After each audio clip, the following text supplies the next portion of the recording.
Hi everyone, my name is Melissa. I'm a member of First Pres in North Palm Beach, and I'd like to share with you today a couple thoughts on one of the Psalms that we were assigned to read.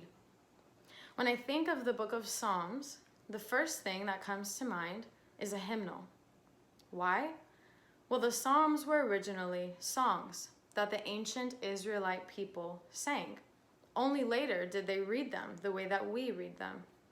These were their ancient "How Great Thou Art" or "It Is Well," or even "So Will I" by Hillsong that many of us know. And what I love about the Psalms is that they're vague. They often lack an author or a setting. And some think that they're vague so that they may be malleable, adaptable to each one of our lives, the same way that we can sing the same song in worship and apply it very differently. So I hope that as we look at this psalm together today, that you may find it malleable, adaptable to your circumstances. I'd like to talk with you today about Psalm 82. This psalm, one scholar calls it the most important text in the Bible. Maybe a bit of hyperbole there, but I'd like for us to turn there together and read it. Psalm 82 says this: God presides in the great assembly. He renders judgment among the gods. How long will you defend the unjust and show partiality to the wicked? Defend the weak and the fatherless. Uphold the cause of the poor and the oppressed. Rescue the weak and the needy. Deliver them from the hand of the wicked. The gods know nothing. They understand nothing. They walk about in darkness. All the foundations of the earth are shaken. I said, you are gods. You are all sons of the Most High. But you will die like mere mortals. You will fall like every other ruler. Rise up, O God. Judge the earth. For all the nations are your inheritance. Psalm 82 is a strange psalm. In it, God is the one who speaks, and the text says that he presides over a great assembly of gods. Well, who are these gods? There's been a lot of debate over time about who these gods are. Maybe they're pagan gods who God is rebuking. Maybe they are kings or rulers. Maybe it's an angelic host. We're not quite sure, but what we do know is their function. This great assembly had one very specific function: to uphold justice on the earth.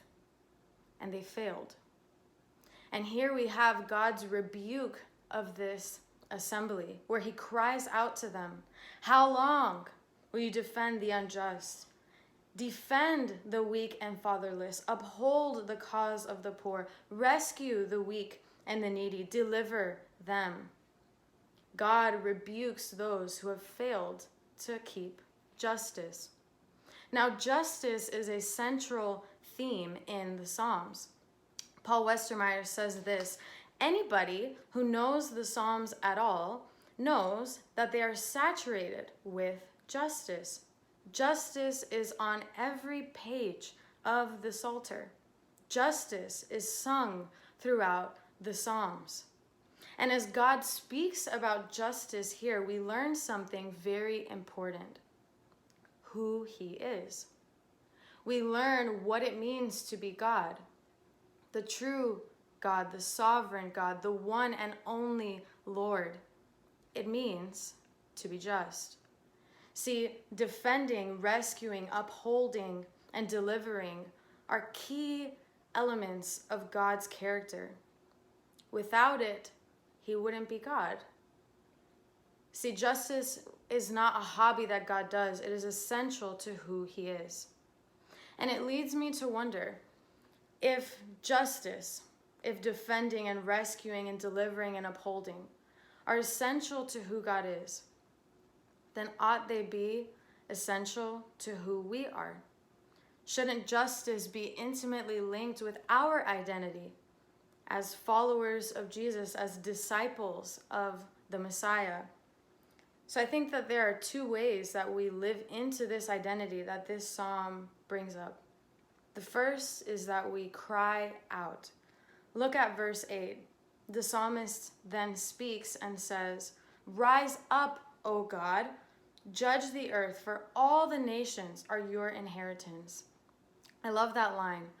What he's saying is, all the nations belong to you. It reminds me of what Dr. Bird said last week in our conversation. He said, God hasn't fallen asleep at the wheel. God is sovereign. He is Lord over all the earth. And when we see injustice of many forms out there, we can call on him. We can cry out.